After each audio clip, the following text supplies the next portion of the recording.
Ketika saya sudah mengatakan terima, langsung saya sambung. Ananda Muhtar Ahmadi bin Sutarno, saya nikahkan engkau dengan Lia Ristiana Dewi binti Sumadi. Terima.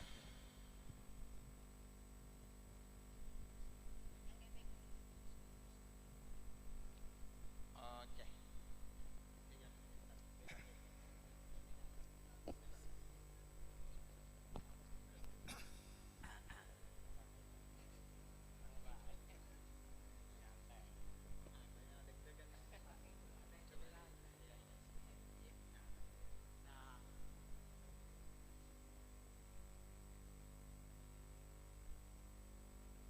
Asyhadu an la ilaha illallah wa asyhadu anna Muhammadar Rasulullah. Sahabat, ya. Baca syahadatul ikut dulu dengan saya. Asyhadu an la ilaha illallah wa asyhadu anna Muhammadar Rasulullah. Asyhadu an la ilaha illallah wa asyhadu anna Muhammadar Rasulullah. Asyhadu an la ilaha illallah wa asyhadu anna Muhammadar Rasulullah. Asyhadu an la ilaha illallah wa asyhadu anna Muhammadar Rasulullah. Asyhadu an la ilaha illallah wa asyhadu anna Muhammadar Rasulullah. Asyhadu an la ilaha illallah wa asyhadu anna Muhammadar Rasulullah. Astaghfirullahal azim Astaghfirullahal azim alladzi la ilaha illahu alladzi la ilaha illallah alladzi la ilaha alladzi la ilaha illahu illahu al-hayyul qayyum al-hayyul qayyum wa atubu ilaik. wa atubu ilaik. Astaghfirullahal azim Astaghfirullahal azim alladzi la ilaha alladzi la ilaha illahu illahu al-hayyul qayyum al-hayyul qayyum wa atubu ilaik. wa atubu ilaik. Astaghfirullahal azim Astaghfirullahal azim alladzi la ilaha alladzi la ilaha illahu illahu al-hayyul qayyum al-hayyul qayyum wa atubu ilaik. wa atubu ilaik. Ananda Muhtar Ahmadi bin Sutarno, silahkan berniat di dalam hati untuk menikahi Lia Ristiana Dewi binti Sumadi lahir dan batin.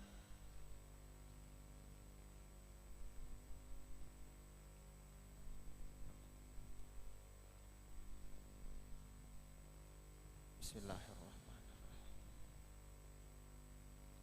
Yang mengharapkan ridha Allah, Saudara Muhtar Ahmadi bin Sutarno, atas penyerahan perwalian kepada saya nikahkan Lia Ristiana Dewi binti Sumadi dengan engkau, dengan mas kawin, perhiasan emas, dan seperangkat alat salat dibayar tunai karena Allah. Saya terima nikahnya Lia Ristiana Dewi binti Sumadi dengan mas kawin tersebut dibayar tunai karena Allah Ta'ala. Mana saksi? Alhamdulillahirabbil alamin. Barakallahu lakuma wa baraka alaikuma wa ja'ala bainakuma fi khair. Alhamdulillahirabbil alamin, hamdan syakirin, hamdan na'imin, hamdan yuafi ni'mahu yukafi wa mazida. Ya Rabbana lakal hamdu kama yanbaghi li jalali wajhikal karim azimi sultanik. Hasbunallah wa ni'mal wakil, ni'mal maula wa ni'man nasir, wa la hawla wa la quwata illa billahil aliyyil azim. Alif bainahuma kama allafta Adam wa Hawa, alif bainahuma kama allafta Ibrahim wa Hajar, alif bainahuma kama allafta Yusuf wa Sulaiha, alif bainahuma kama allafta Rasulullah Muhammadin sallallahu alaihi wasallam wa Khadijah al-Kubra. Rabbana hab lana min azwajina zurriyyatina qurrata a'yun waj'alna lil muttaqina imama. Rabbana zalamna anfusana wa illam taghfir lana wa tarhamna lanakunanna minal khasirin. Allahumma fir lil muslimina wal muslimat wal mu'minina wal mu'minat al ahya'i minhum wal amwat Rabbana atina fid dunya hasanah wa fil akhirati hasanah wa qina adzabannar. Subhana rabbika rabbil izzati amma yasifun wa salamun alal mursalin walhamdulillahi rabbil alamin. Al-Fatihah. Bismillahirrahmanirrahim.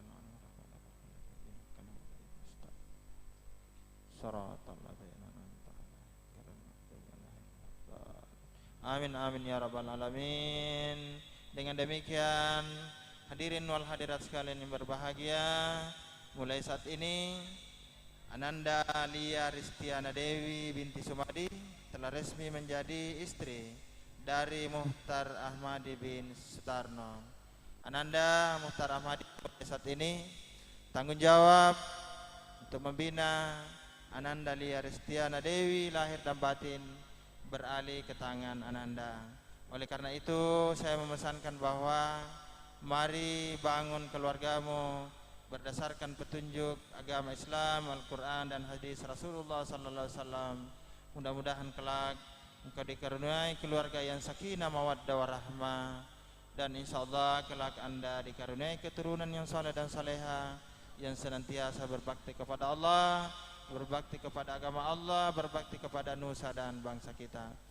Demikian dari saya atas nama Kepala Kantor Urusan Agama Kecamatan Lumajang, saya mengucapkan selamat berbahagia kepada Anda berdua dan kepada kedua keluarga besar Bapak Sumadi dan Bapak Sutarno. Insyaallah kalian berdua akan menjadi berkat dari kedua keluarga besar ini untuk membangun mahligai rumah tangga dan membangun keluarga besar, dan insyaallah akan dikaruniai keturunan yang saleh dan saleha yang berbakti kepada Allah Subhanahu wa taala. Demikian dari saya.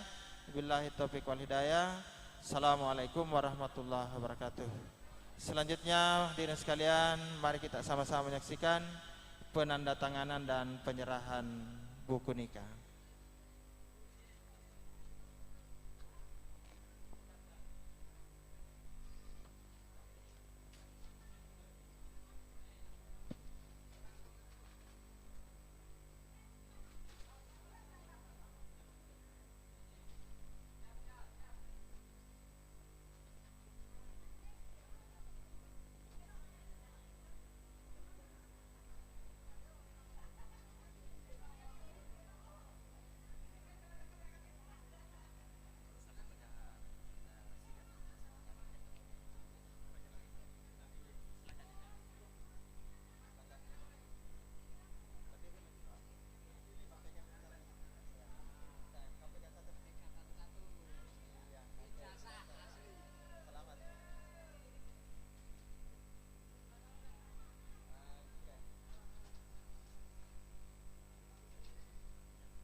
Acara selanjutnya, terima kasih sebelumnya kepada Bapak KUA Lumajang. Selanjutnya yaitu acara pasrah oleh Bapak Saridi. Waktu dan tempat kami persilakan.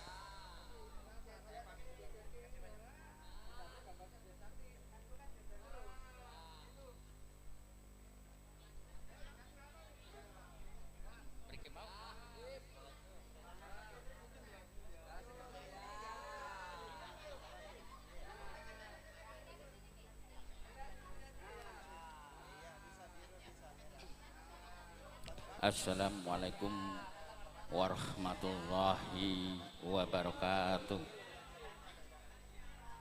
Alhamdulillah, alhamdulillahilladzi namahtuhu wa nasta'inu wa nasfiruhu wa na'udzubika min syururi anfusina wa a'malina sayyi'atina fayadillah hadiyalah. Asyhadu an la ilaha illallah wahdahu la syarikalah wa asyhadu anna Muhammadan abduhu wa rasuluh. Allahumma sholli ala sayyidina Muhammadin Rasulillah wa ala alihi wa sahbihi wa man tabi'uhum illa yaumiddin. Kawula nuwun panjenenganipun para sepuh lan para bini sepuh ingkang satuhu paneng pamawas lebeng pitutur, ingkang pantas pinundi saha kinabekten.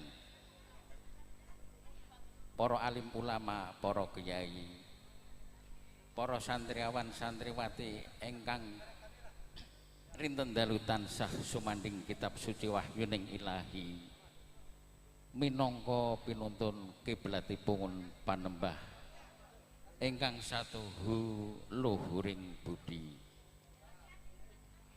Kula nuwun sagunging para rawuh sedaya ingkang kinanmatan panjenenganipun Bapak Somadi ingkang dahat kula bekteni. Kula panangka talangipun basa atur panjenenganipun sanak kadang kula inggih menika Bapak Sutarno kalian Ibu Sumarsi kekalih ingkang sepisan ngaturaken salam tahnikipun mugi kunjuk dumateng Bapak Sumadi kanthi pepuji mugi-mugi Bapak saha Ibu kanthi pinaringan berkah rahmating Pangeran saha kula rahayu ingkang sami pinanggih. Kaping sepindah inggih menika kula pasrah penganten wonten kala wau saking griya keadaan sehat-sehat walafiat dugi wonten ing mriki penganten jaler inggih sehat-sehat walafiat saged menikah saged lancar saged dados keluarga sakinah mawaddah warahmah selamat fidini fid dunya wal akhirah. Kaping kalihipun kula pasrah erang-erang isinipun upami kirang sekeca utawi kurang nuju prana alias kurang meranani kula sakeluarga Bapak Sutarno kalian Ibu nyuwun ngapunten ing saageng-agengipun kalian panjenengan sami lan inggih menika mboten sepentena wonten arta. Semoga wonten ing keluarga Bapak Somadi semoga sageta bermanfaat. Lan kaping angka 3 menika kula sak rombongan upami wonten ing mriki kok kirang soleh utawi kirang sopan kula nyuwun ngapunten ing saageng-agengipun kalian panjenengan sami. Lan kula pribadi inggih menika anggen kula matur upami kirang leres utawi kirang trep kula nyuwun agunge samudra kalian panjenengan sami. Akhirus salam jazakumullah khairan kasiron wabillahi taufiq wal hidayah wassalam warahmatullahi wabarakatuh.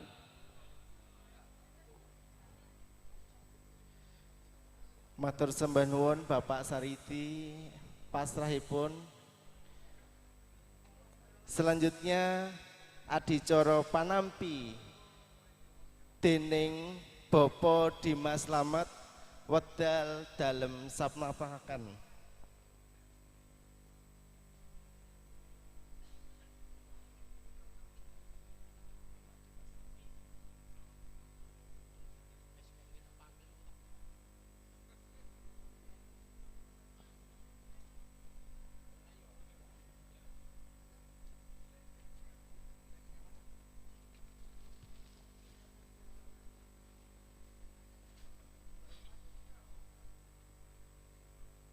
Matur nuwun dumateng kadang pambyawara ingkang sampun kanthi lega-legawa paring wanci sawetawis dumateng kawula. Bismillahirrahmanirrahim. Assalamualaikum warahmatullahi wabarakatuh. Alhamdulillah rabbil alamin Robi Sohli Soderi Wayasiri Amri Wahlul Uqdatan Milisani Yafqahu Qauli. Rinenggo manis aruming pambudi, beda bedaning agami kang sinembah, muhung mring Gusti kang Maha Suci. Panjenenganipun para pinisepuh sesepuh ingkang sampun pono ing saliring reh sanes kara, para pangembating praja, purna karya labuh labeting praja ingkang mahambek berbudi bawa leksana, para panutaning sewagata miwah dwijaning para pinter ingkang hambabar jejeging adil. Panjenenganipun kadang pisan kang kinasih, panjenenganipun Bapak Sutarno Twin Ibu saha sak pendherekipun ingkang kawula hormati,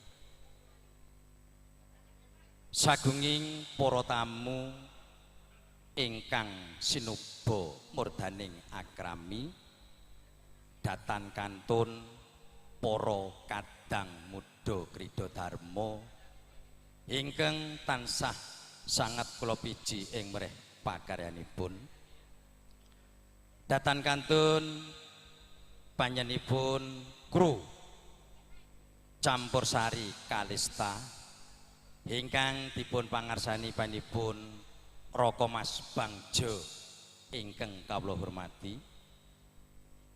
Neninjih saderengipun semonggo nun kawula dherekaken ngaturaken puja astaya puji astuti wonten ngarsanipun Gusti ingkang Maha Nasa ingkang sampun paring berkah sarta inayah dumateng panjenengan sedaya, bilih kawula pran sedaya saged kempal manunggal silaturahim wonten bale winanipun Bapak Sumadi Twin Ibu ing mriki.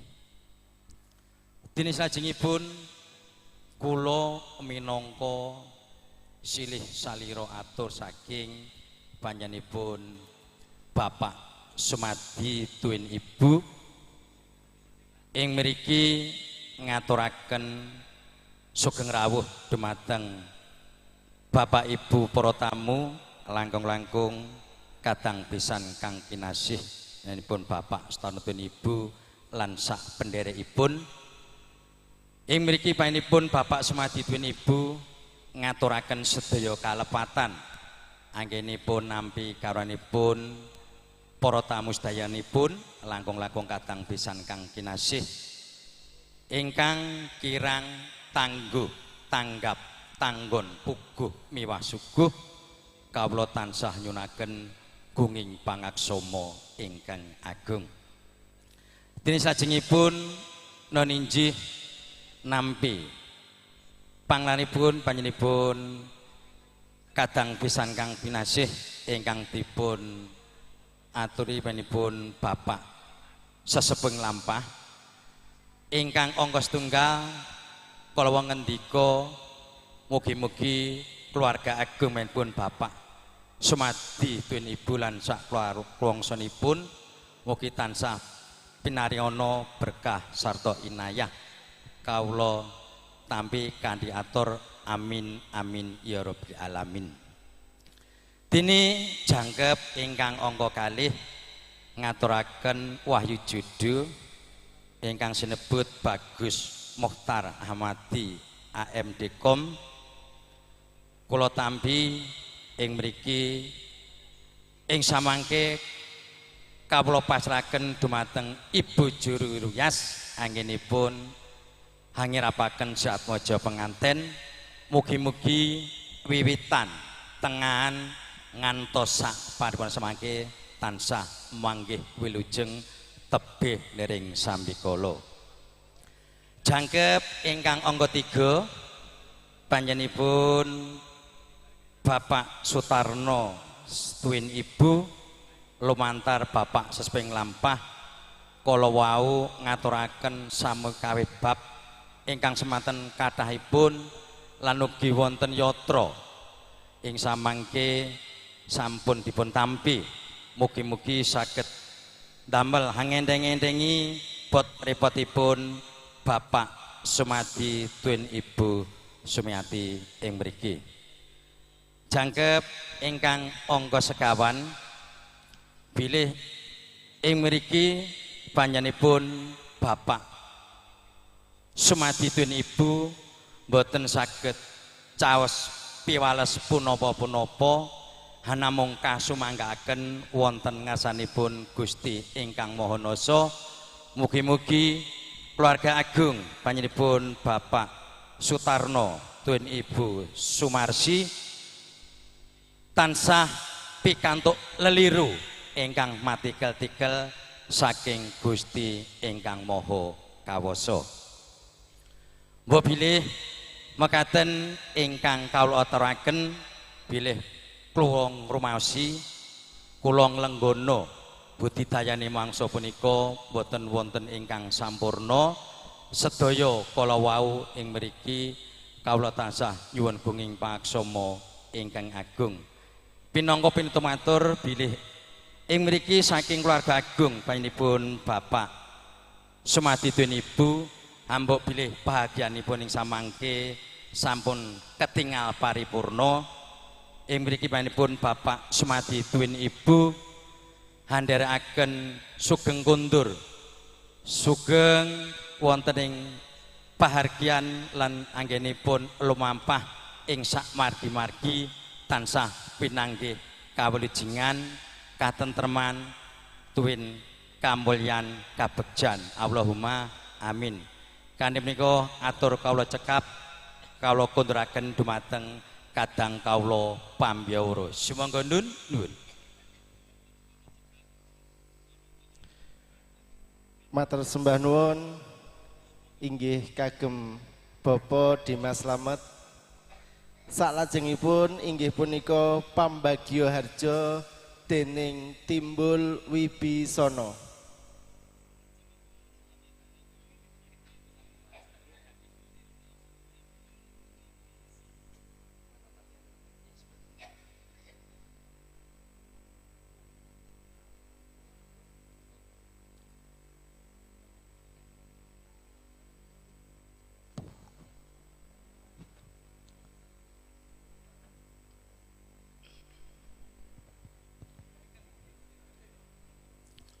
Matur nuwun dumateng kadang pengandalining wara ingkang sampun kepareng paring wekdal dumateng kawula.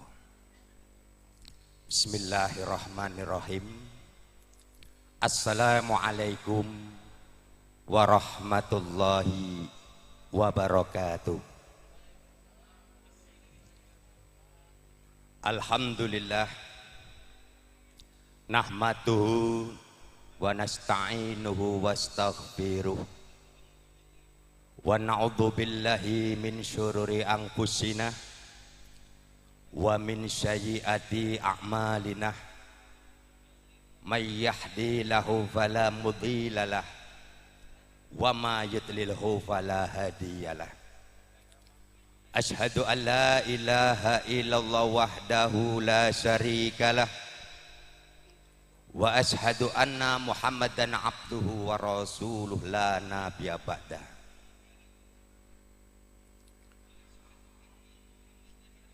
Sirnaning angkara dados asarping swasana angimbuhi endahing acara pawiwahan prasaja ing siang punika.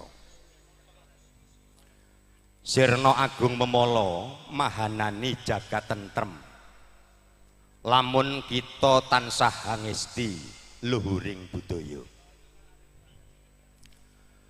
Pinurwakan kanthi sumarah mring purba jagat Gusti Purbaningrat katemah swasana wonten ing jang punika ndadosna imbuhing bingar indahing pawiwahan rikalenggahan punika. Panjenenganipun para bini sepuh sesepuh kasepuhan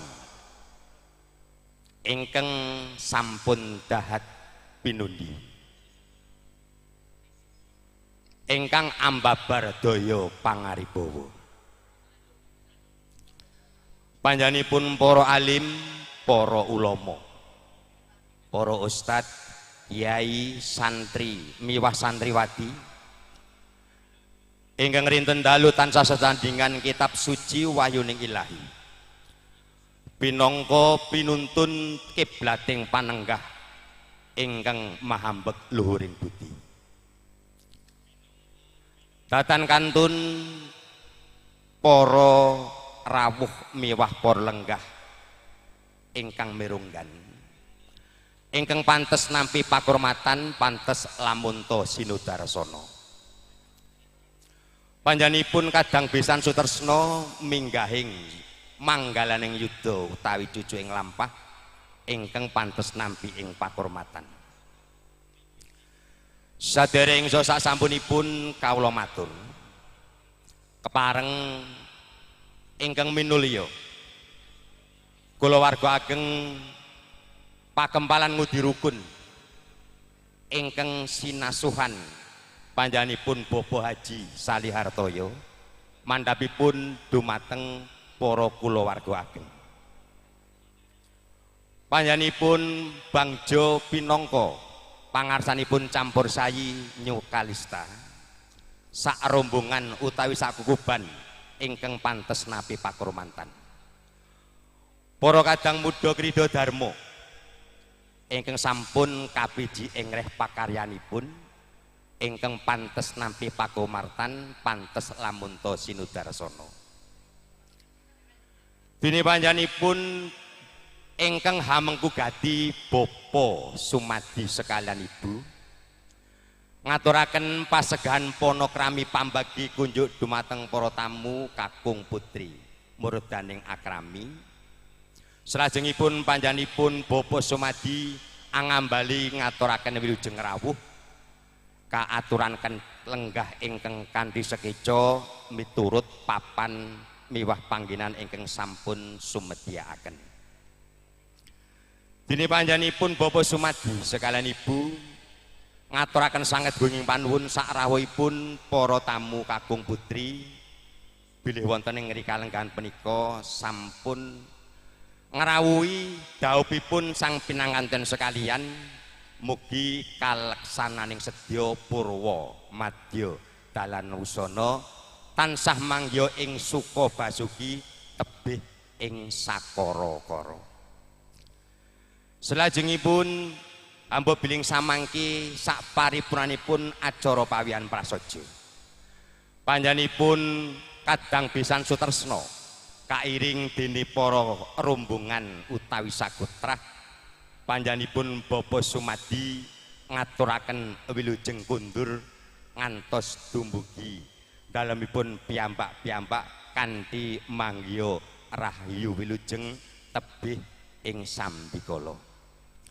Salajengipun nampa bilih para kadang pramuladi kadang kaneman anggenipun ladi wonten ngarsa panjenengan sami kiranging tangguh miwah kupuh diagung ing pangaksama ing samudayanipun. Mugi-mugi karawan panjenengan sami para bini sepuh sesepuh ingkang sampun handung kaping yuswa langkung-langkung ingkang sampun pono ing pamawas miwah lebda ing pitutur luhur sumangga kula dherekaken manengku puja brata wonten nugrahanipun Gusti ingkang Murba Kawasa. Mugi kalaksananing sedya ndadosaken sang pinanganten sekalian kulawarga ingkang sakinah mawaddah warahmah. Allahumma amin. Dene ingkang pungkasan sedaya kekirangan sedaya kekilapan anggen kawula matur wonten ngarsa jinggadha sami kawula nglenggana budidayane manungsa kirang sampurna ing reh babakan basa tuwin sastra diagung ing pangaksama samudayanipun. Pinangka pinutuping atur Subhanakallahumma wa bihamdika asyhadu an la ilaha illa anta astaghfiruka wa atubu ilaik. Wassalamualaikum warahmatullahi wabarakatuh. Nun matur nuwun.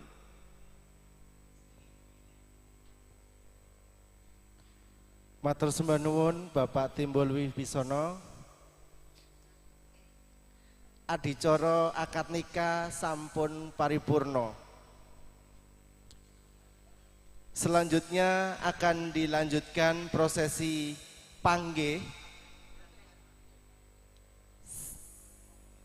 Kami mohon satu orang jejaka untuk membawa kembar mayang dan satu orang gadis untuk pembawa kembar mayang putri yang sudah disediakan.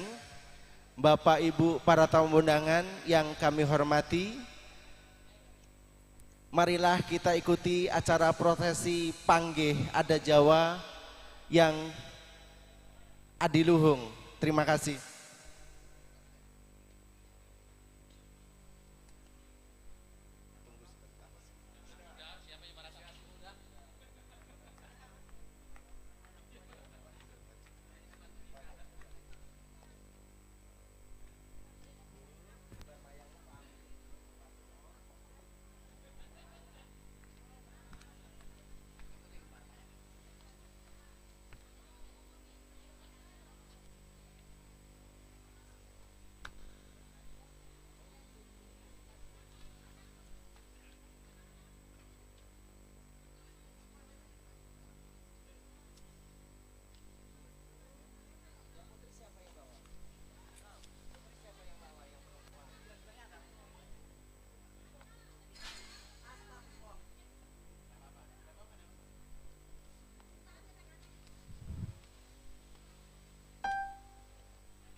para rawuh ingkang dahat kinurmatan, tempanten putri sampun rampun anggenipun sarira.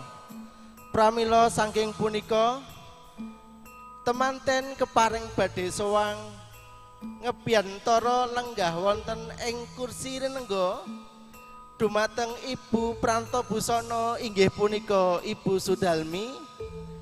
Keparenga ngasta temanten putri tumuju wonten ing patenggahan.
Para rawuh ingkang dahat kinurmatan, temanten kakung sampun tinuju dhateng sasana ingkang sampun samaptakaken, dipun iringi kembar mayang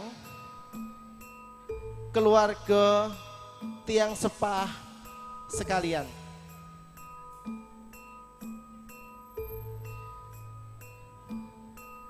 Dinten punika temanten kekalih dipun panggihaken dhateng sasana ingkang sampun katata.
Para rawuh ingkang dahat kinurmatan, salajengipun ketindakaken adicara sawatan gantal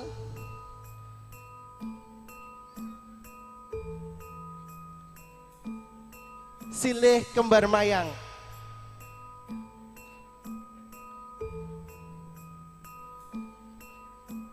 Titiwanci temanten kakung lan temanten putri badhe kepanggihaken wondene tumampake adicara panggih temanten badhe kairing ungeli gending.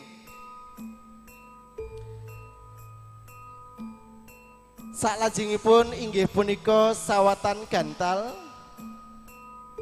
balunguning temanten putri marang temanten kakung kang winasta gondang kasih dene balunging kemanten kakung marang kemanten putri. Salajengipun inggih punika wiji dadi.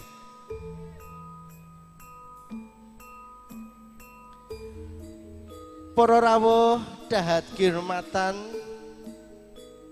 salajengipun badhe ketindakaken adicara wiji dadi utawi injak tigan inggih punika temanten kakung ngindak tigan ngantos pecah.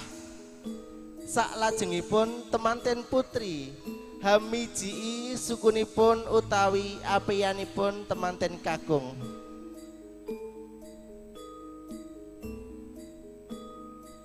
Maksud dan tujuan wiji dadi adalah pria harus pecah pemikiran serta kedewasaan saat berumah tangga. Begitu juga pengantin putri harus selalu berbakti dan menghormati apapun keputusan dan pemikiran suami, serta bertanda bahwa kedua mempelai sudah melepas masa lajaknya dan siap membina rumah tangga yang baru.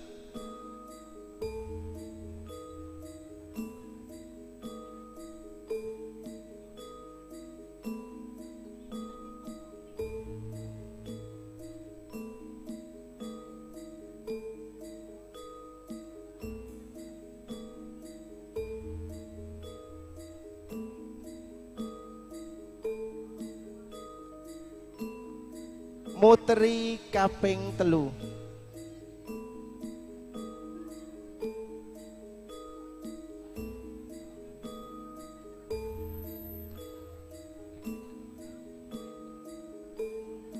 Pengantin pria hendaknya mengingat istri dalam kondisi apapun. Begitu juga pengantin putri hendaknya setia dan lebih senang di rumah untuk melayani suaminya.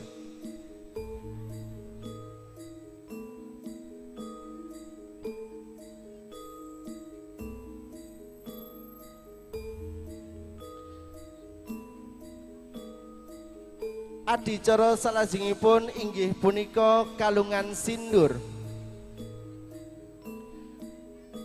Ing sakmangke ketindakaken adicara sigepan sindur inggih punika ingkang rama temanten putri wonten ngajengipun temanten kekalih den ibu wonten sakwingkinge temanten kekalih lumaksana sesarengan tumuju ing dampar kencana.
Kalenggahan punika dipun tindakaken siduran.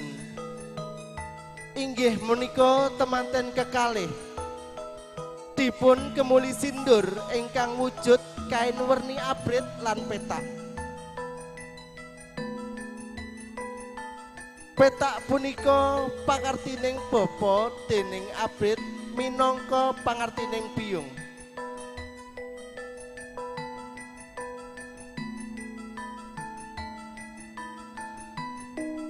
Rama wonten sangajengipun temanten kekalih ing ngarsa Sung Tulodo.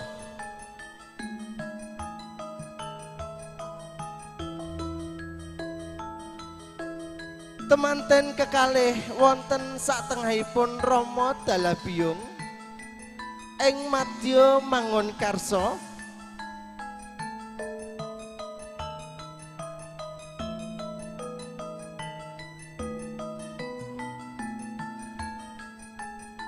Para dene ibu wonten ing wingkingipun temanten kekalih Tutwuri Handayani.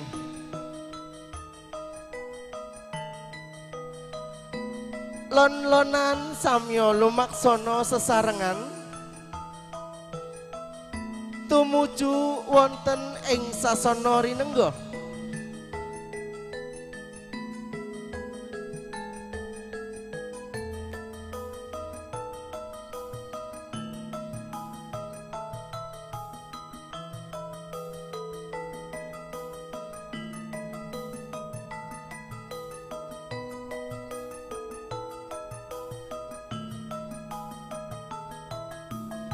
Rama paring dawuh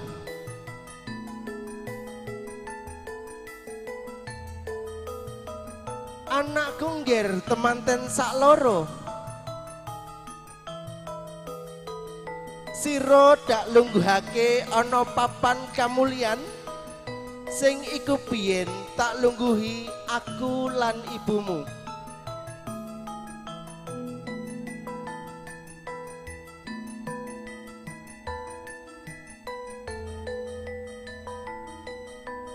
Mula wiwit dina iki lungguhana sliramu sakloro nggen.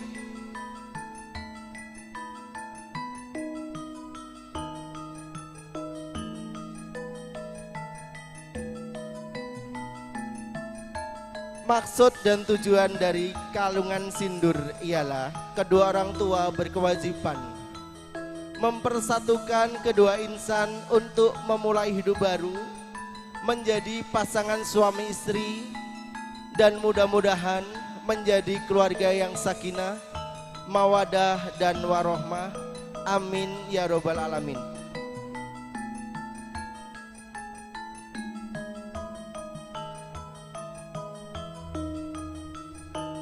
Alon-alon temanten sakloron pinuju dampar dento.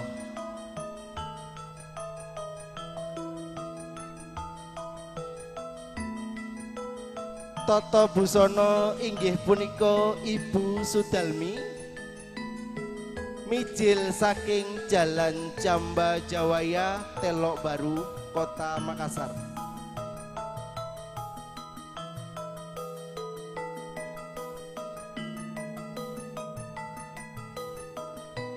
Dene Sang Subo Manggolo inggih punika Kang Mas Redi Rangga Triawan, ingkang putri inggih punika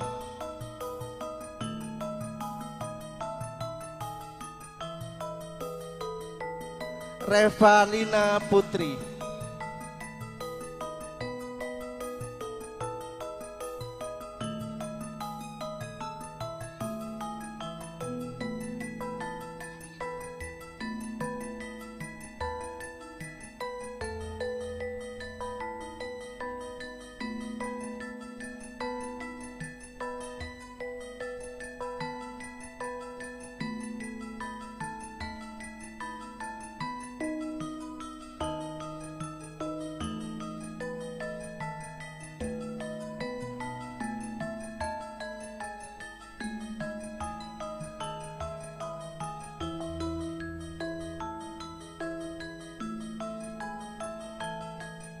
Temanten sakloron sampun tumuju dhateng dampar dento.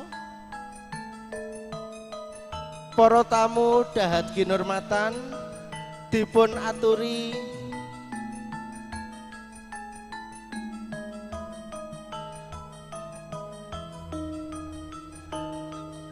Bapak Ibu para tamu yang saya hormati, silakan menikmati hidangan yang telah kami sediakan. Terima kasih.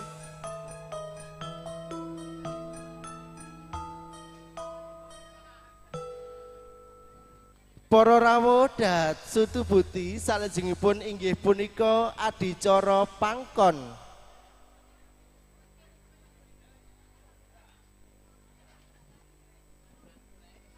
Cek cek.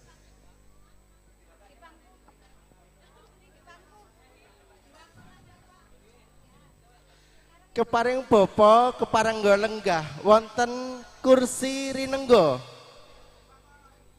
Saklajengipun temanten kekalih lenggah wonten sukunipun.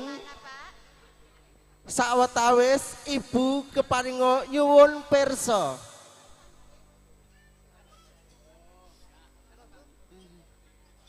Berat yang mana, Pak? Sama-sama ringan semua anak semua. Alhamdulillah. Bapak Sumadi sudah merasa ringan karena sudah menganggap kedua mempelai menjadi anak kandung dan tidak membedakan mana anak sendiri dan mana anak mantu.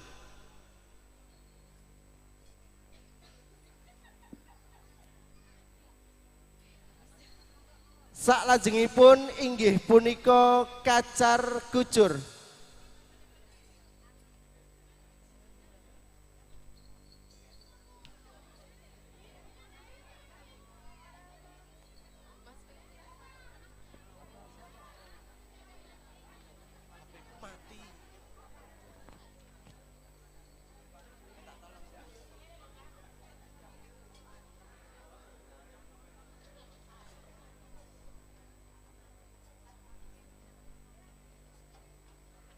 Kacar kucur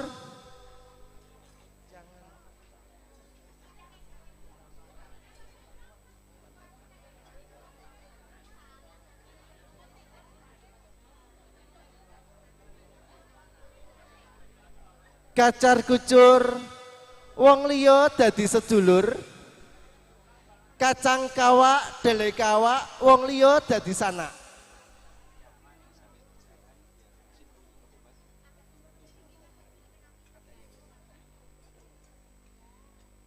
Hiang kang paring sandang kaki-kaki kang podo golek rezeki, nini-nini kang podo hangopeni, selura-seluru mburu bondo kang podo melayu, rezeki ayo podo melu aku. Maksud dari tompo koyo kacar kucur adalah seorang suami berkewajiban menyerahkan seluruh hasil jerih payah kepada istri tercinta dan akan dititipkan kepada kedua orang tua pengantin putri.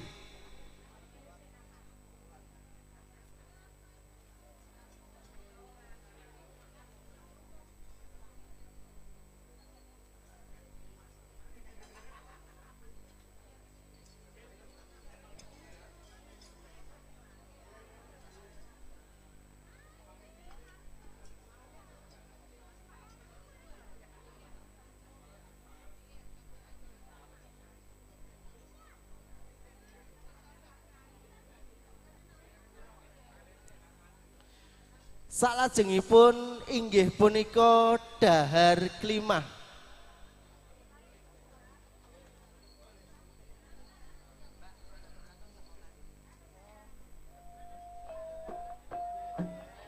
Sambil mengikuti adicara salajengipun kita saksikan tari Ramasinta Karonse yang akan dilakukan oleh Redi Rangga Triawan dan Revalina Putri.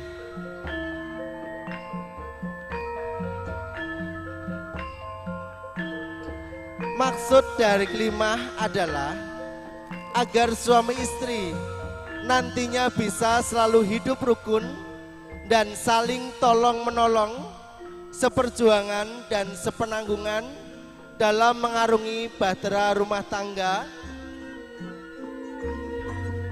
saling melengkapi, saling membutuhkan supaya kelak menjadi keluarga yang sakinah, mawadah dan warohmah.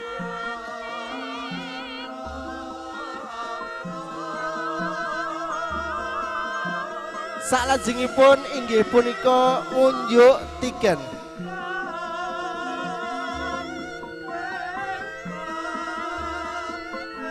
air putih pertanda bahwa sebagai pelebur amarah, sebagai pelebur sakit hati, dan dilebur dengan air putih, mudah-mudahan tidak ada rasa sakit hati, tidak ada rasa benci dan amarah.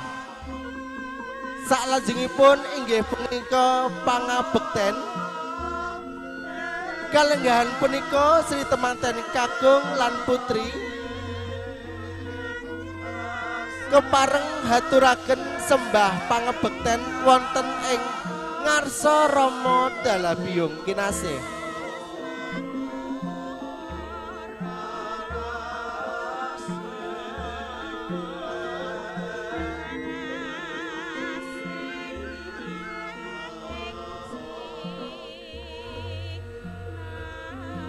Rerepeh pindo soto metarangan kepareng hanguswa pepodo umpami matur mekaten menggah kawijining lisan. Duh Rama saha Ibu, pepunden kawula ingkang ngukir jiwa raga kula saha kasutapan kawula 9 wulan sedaya dinten ing guwa garbaning panjenengan ngantos lair dumugining dewasa. Kawula haturaken sembah pangabekten kersa Rama tuwin Ibu paring berkah pangestu anggen kawula hamiwiti bangun keluarga ing madyaning bebrayan agung.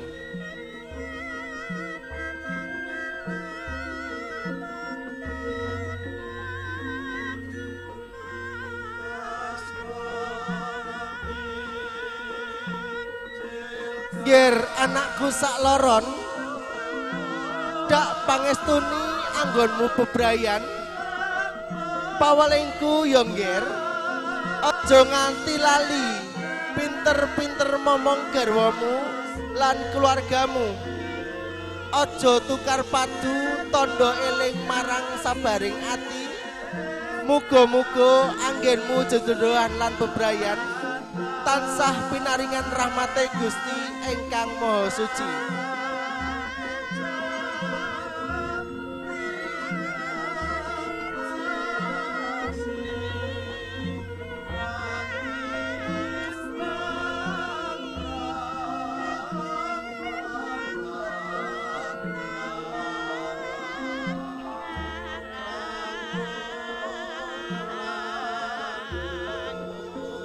Ngestakaken dawuh Rama saha Ibu.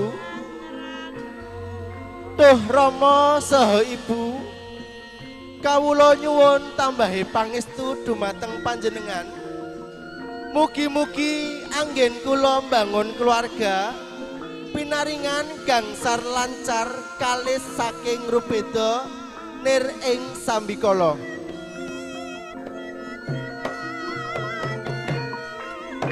Nger putraku sak loron dak pangestoni yo ngger anggonmu jedodohan. Muga-muga tulus raharja antut rutut kaya mimi kang nembe hamituna. Mulya uripmu wiwit donya nganti swarga sing tatak anggonmu nampa penandang. Bapak Ibu para tamu undangan, demikian prosesi adat panggih dalem minangka pranata acara. Mbok bilih wonten lepat ucapan utawi tingkah laku dalem nyuwung agungi pangabsami. Akhirul kalam, wassalamualaikum warahmatullahi wabarakatuh.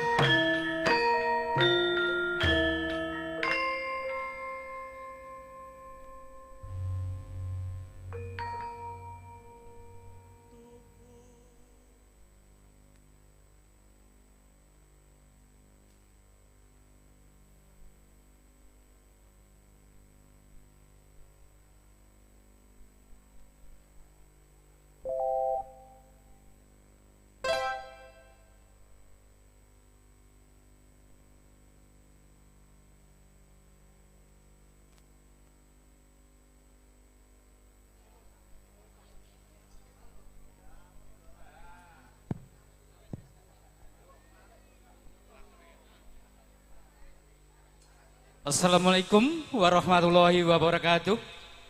Alhamdulillah, alhamdulillahilladzi hadana li hada wa ma kunna linahtadiya laula an hadanallah. Wassalatu wassalamu ala habibillahi Muhammadinil Fatih wala alaihi washabihi wa man tabi'ahum bi ihsani illa yaumidin. Amma ba'du. Dumateng panjenenganipun para pini sepuh sesepuh ingkang kinurmatan, kula ngaturaken gunging panuwun ingkang tanpa pepindhan. Kula minangka kru campur sari ngaturaken sugeng rawuh saha ngaturaken gunging panuwun ingkang tanpa pepindhan. Pilih lampah panjenengan sedaya sampun kasembadaning karya boten wonten alangan satunggal punapa lan ugi boten wonten pringga bebayaning marga. Inggih kanthi wonten ing siang menika campur sari nyu kalesta badhe ngelipur dumateng panjenengan sedaya. Monggo sareng-sareng kanthi midhangetaken campur sari nyu kalesta ingkang dipimpin panjenenganipun Bapak Joleko. Pramila dumateng panjenenganipun para pini sepuh sesepuh ingkang kinurmatan, monggo dumateng panjenenganipun penyanyi supados jumeneng sedanten. Monggo Mas. Kapian so kapindo inggih menika swara ing lelagon pambuka inggih menika pepeling. Sumangga jumeneng sedanten ajeng Dimas nggih pepeling monggo.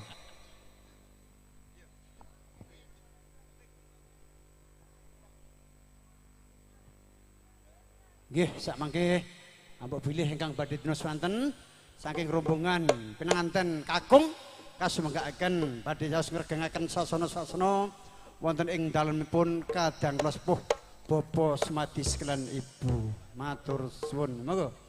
Pepeling. Hei, mek kasih. Berdiri semua. Hei.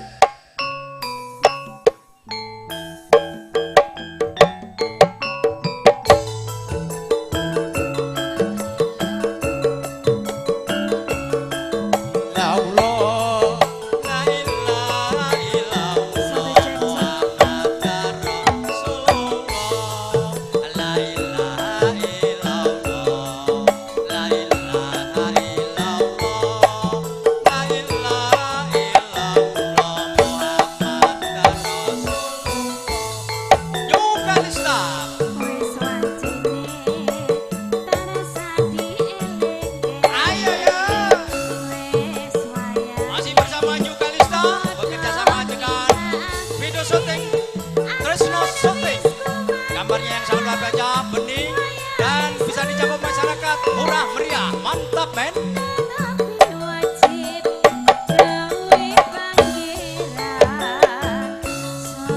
All artisnya Kalista. Di situ ada Eka Sanjaya, ada Arika Ungkerwati.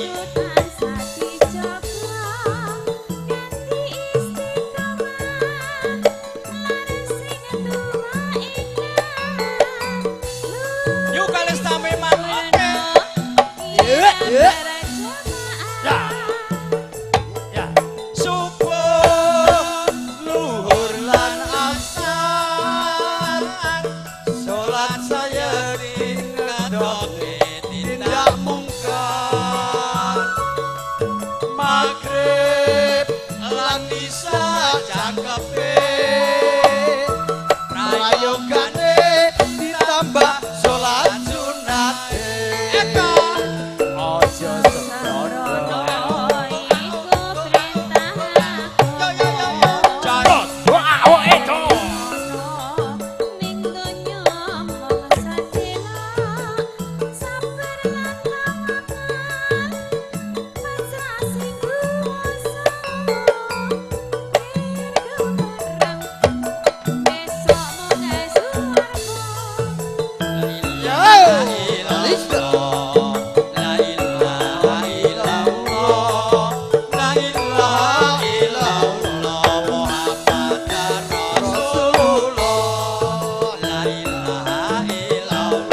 matur nuwun sanget dumateng panjenenganipun Diajeng putri sing ayu-ayu sampun kita bikak serengan nggih menika kanthi legon pebeling. Langsung kemawon badhe kula nimbali atur kangge miyak sepi ing sasana saged regeng sasana menika nggih lumantar campur sari Kalista. Semonggo kadang kula sepuh Popo Jimo disebut truduk-truduk. Sepeda malih para tamu kagum saputri hakula aturi anggrahapi pasugatan ingkang sampun sumadyo wonten ngarsa panjenengan sumangga.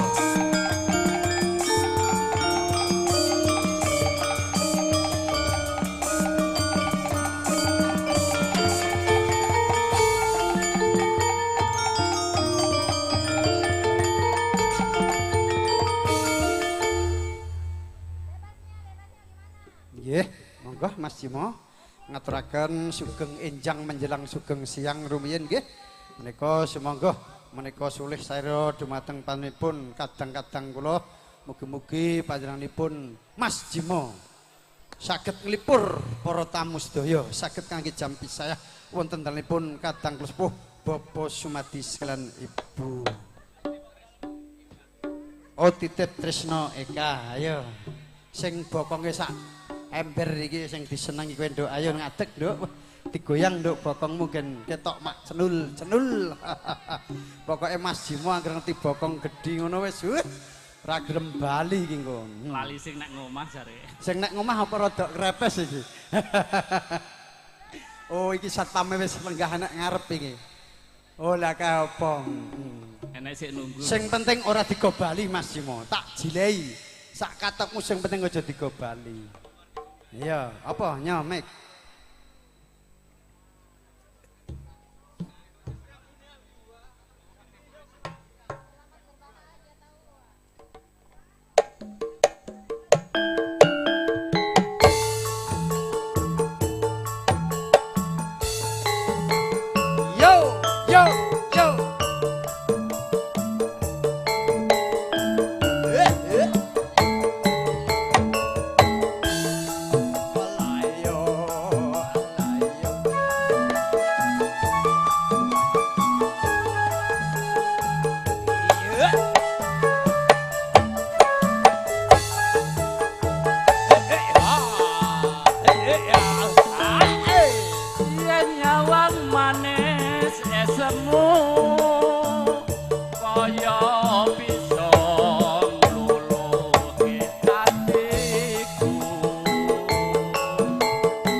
langsung digedruk nih. Yuk Pak Kuryo. Pamujiku marang kowe muga urip tentrem salawase najane ngato papane angin aku tetep eling kowe yo Kalista.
Janjane nganti salawase tresno iki ra bisa najan aku neng ado papane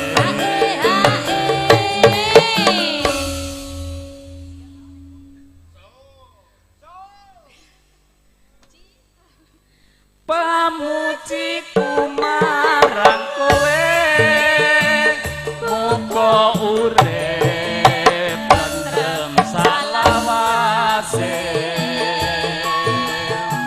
senajan ning atuh papane nanging aku tetep eling kowe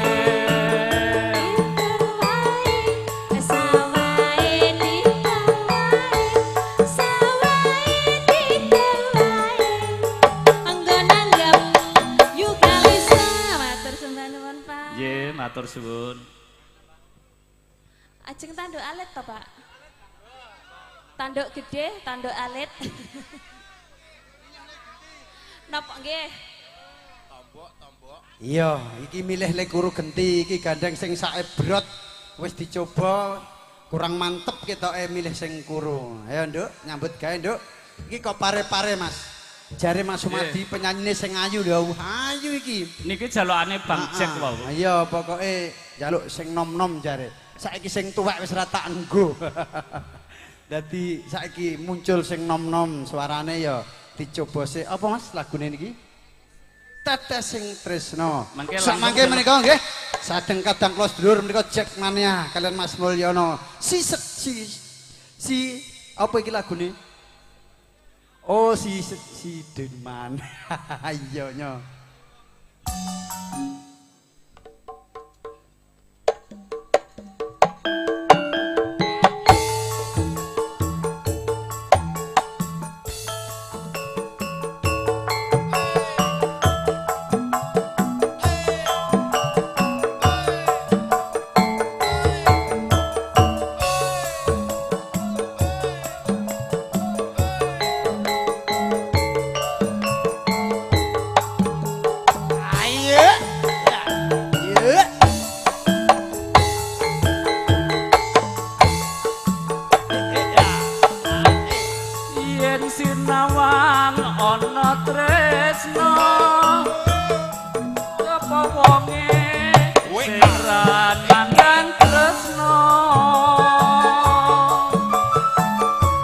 Janur kuning lengkong-lengkong sapa wonge sing ra nyandang uyung monggo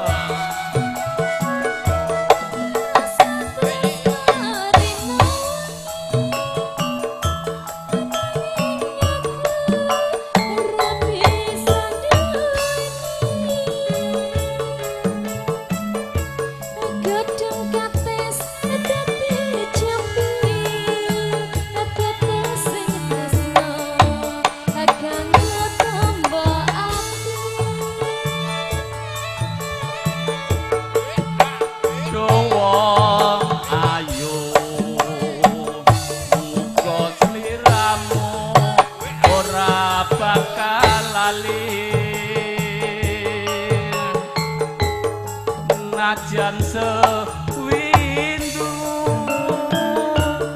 tresnaku bakal tunggu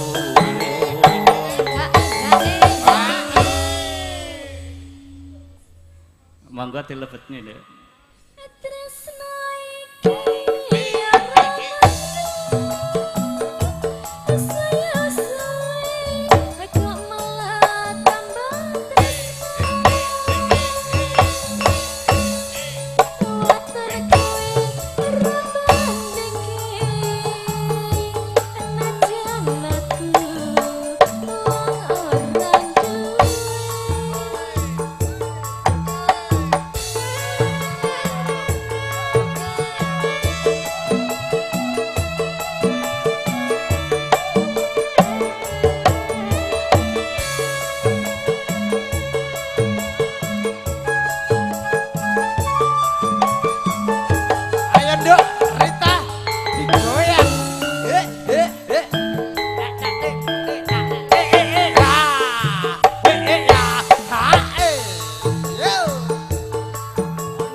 sapa wonge sing ra nandang tresno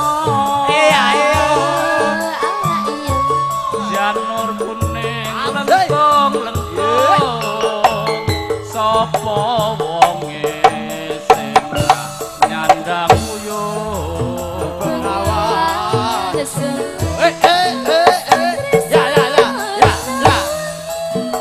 ayo dok pokoknya digoyang dok oh ya ya alae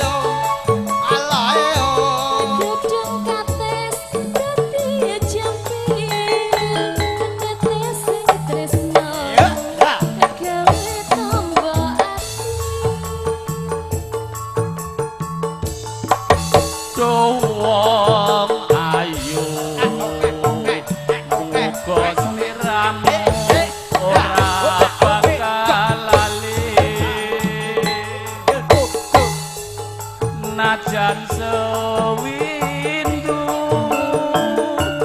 tresnaku bakal ento tunggu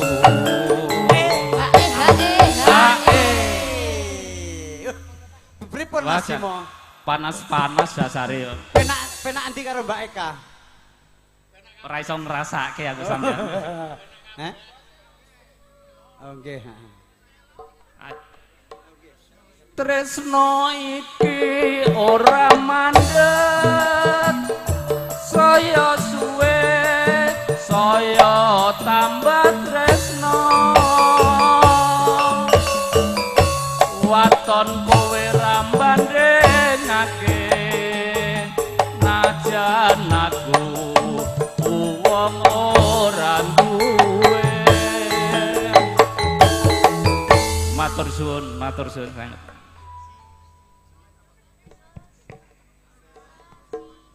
Nuli nggih matur sangat dumateng kadang kula sepuh menika Bapak Jimo sampun kawiyarsa sampun dina swanten mantar campur sari kalista mugi dadosna kaunangan wonten panjenengan sedaya wonten dalemipun kadang kula sepuh menika Bapak Sumadi sekalibu kula tansah ngaturaken matur nuwun sanget inggih menika minangkani panyuwun dumateng panjenenganipun Bapak Mulyono menika napa diwacake Nduk Sesideman Kang Mas monggo diajeng jumeneng wonten ing mriki diaturke karo kadang kula nggih menika nggih menika Mas Mulyono diaturi sowan Mas Mulyono ndang ditimbali monggo Mas Mulyono lah penyanyi pundi to lah ngono lho penyanyi ki sing grabyak penyanyi kok guru kaya debok ki piye aku ora kaya debak sing goyang sing menel ngono lho Nduk sok neh gen dienggo bangjo nek guru ora goyang wis ora tak nggo paling pisan tok santok ya Mas Mul monggo napa perwakilan mawon oh iya ini jam 12 nanti untuk istirahat dulu sembahyang tur ini masih ada waktu 20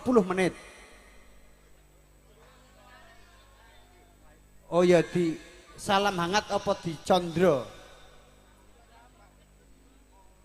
kok ya kesusu mantuk apa ya wis kesel ya dikai salam hangat po ya kuwi ora apa-apa dilagokke kuwi ora apa-apa Sesideman ora apa-apa sing panjun wis disawer 100.000 Mas Jack Mania ya nyawer 200.000 muga-muga rezekine gua ora lokak nanging tambah kebak lah kuwi wis kebak duwite pokoke engko tak umumke ya monggo diaturke Sesideman spesial kagem Bapak Mulyono monggo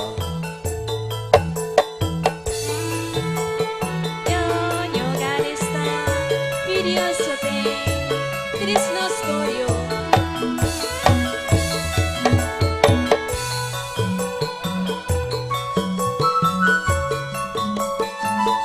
iya monggo bimbingannya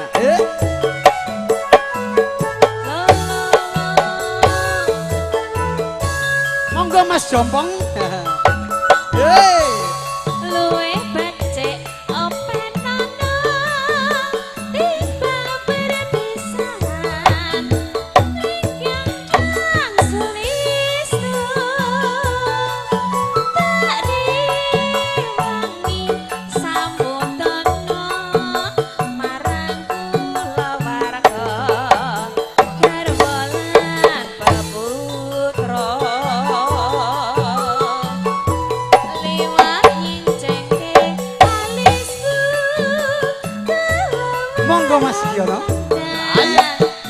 menika panyuwun saking kadang kula sepuh menika Bapak Mulyono. Kula tansah ngaturaken matur sanget nderekaken sugeng kondur. Mugi-mugi wonten dalem boten wonten alangan satunggal punapa ingkang kawula suwun sugeng kondur.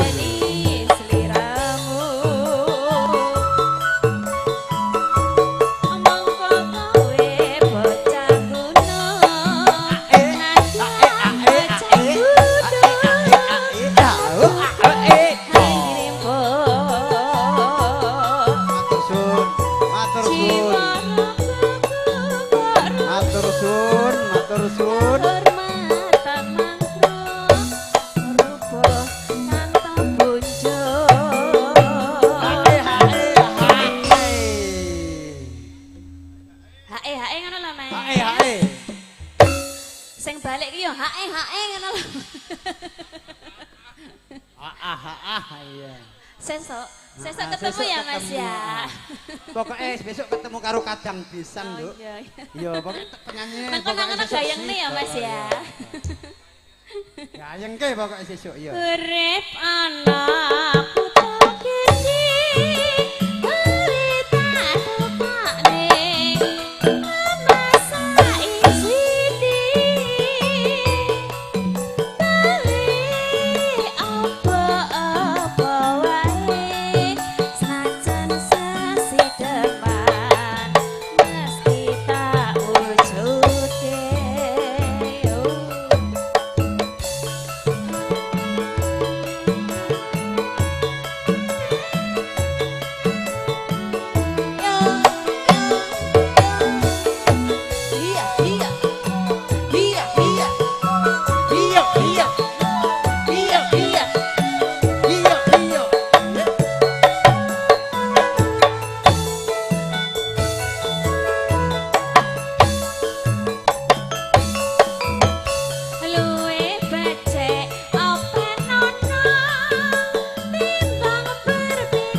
Matur nuwun menika mincangkani panyuwun saking kadang kula Mulyono menika tasih wonten wekdal Mas Slamet monggo tasih wonten wekdal 15 menit sih sak lagu wae nggih dilajengke melih monggo Mas Slamet sepotane ndi trotok-trotoke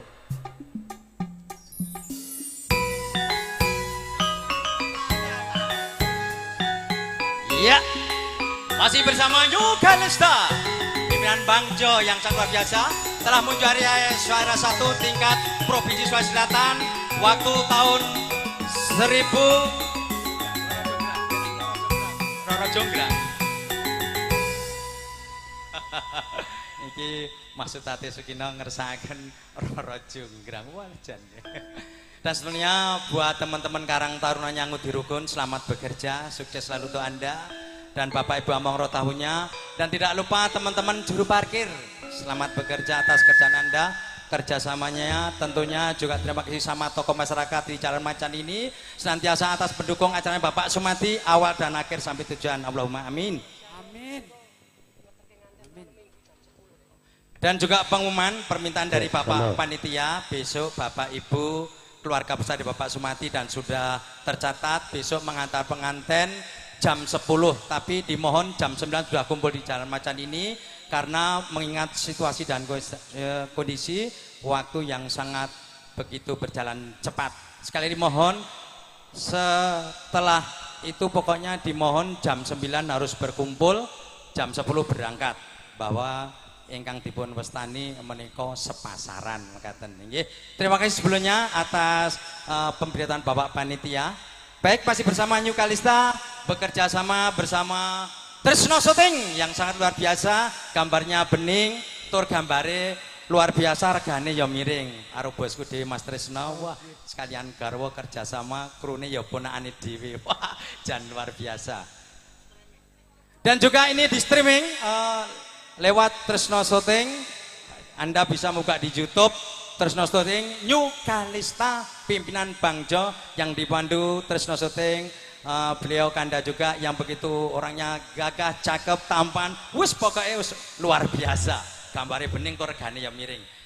Monggo menika nuwuni tasih tunggal lagu mawon, mangke kula mboten saged ngajengaken awit menika sarengan kalian wonten dulur kula, mangke dalu inggih ingat wonten rubuhan, mangke Bang Jo sone nggih disuwun tindak mriku malih. Monggo napa Roro Jonggrang? Oh. Monggo Mbak Eka napa sinten? Kula mboten saged milih. Roro Jonggrang. Mbak Erika, Mbak Sinten. Buat teman-teman Karang Tarunnya, sebetulnya saya mau memori berkasih sama pamer bojo, tapi permintaan saya hargai. Saya Ustadz Sukino Roro Jonggrang. Bang Jo, sukses untuk Anda. Peringkat 1 harus dipertahankan. Insya Allah tahun depan juga ada kontes lagi. Saya sudah dihubungi dari Kota Bupati, tapi dengan catatan tidak boleh memetil. Harus krunya masing-masing. Luar biasa, nanti hadiahnya lebih tinggi. Juara 1 nanti kalau tidak salah 7 juta. Wah, siap. Semangat pokoknya, krunya harus diuri-uri nggih. Nah, monggo. Dan juga vokalnya nanti juga ada suara tersendiri. Monggo Mas Ibong katuraken Roro Jonggrang.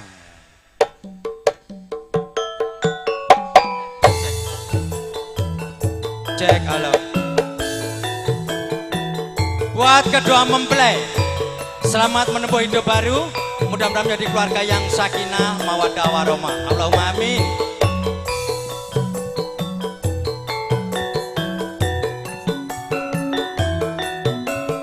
Ayo Pak Ustad. Roro Jonggrang kowe pancen ayu tenan, ora moga yen Bandung nandang kasmaran. Waspadakno prajuritmu kalaberan, mula Jonggrang dadi wanita boyongan. Ayo Nduk.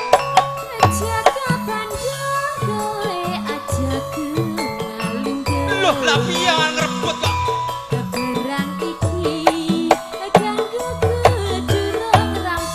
Lah kapan rampunge?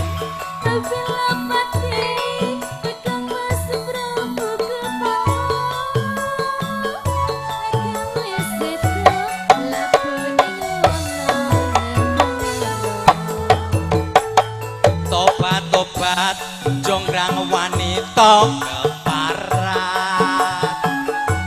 ora ngerti yen Mas Slamet lananging jagat. Putra Ratu Prabu Pengging Damarmaya, duwe aji sekti aji Bondowasa. Mula Jonggrang manuta pun pundhut garwa.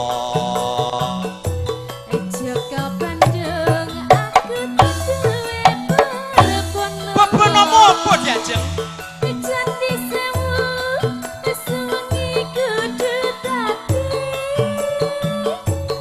iya jonggrang pamundutmu tak turut. Yo New Kalista campur sarinya Indonesia bekerja sama bersama Trisno Shooting dan soundnya milik sendiri Bang Jo yang sangat menggelegar, suaranya aduh cakep sekali.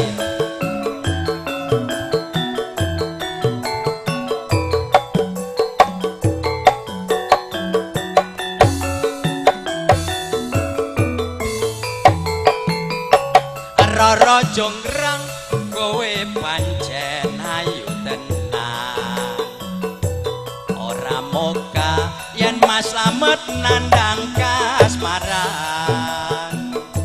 Waspadakno prajuritmu kalaberan, mula jonggrang wanita dadi boyongan. Jaga bandeng kowe aja kemandel. Ya ben to. Barang iki kanggo durung rampung. Wong wis sedok kok durung rampung kepiye to? Bila mati kang Mas Prabu Kerpawa. Kang wis sedok labuhin wono. Tobat-tobat jonggrang wanita sing hebat, ora ngerti yen aku alanang ing jagat. Putra Ratu Prabu Pengging Damarmaya duwe aji sekti aji Pandawasa. Mula jonggrang manutasa nepun garwa. Jaga bandeng duwe perkono. Bebono mopo wong ayu? Candi sewu sungi kudu dadi. Iya jonggrang pamundutmu tak turuti.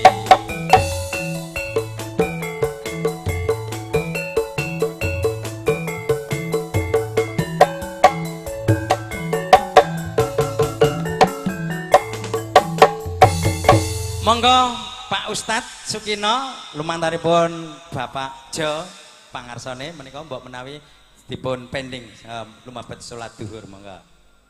Inggih matur nuwun dumateng panjenenganipun Bapak saha Ibu inggih kekandhingan wekdal sampun jam salat pramila campur sari New Kalista kula pending sebentar mangke dipun lajengaken malih mekaten.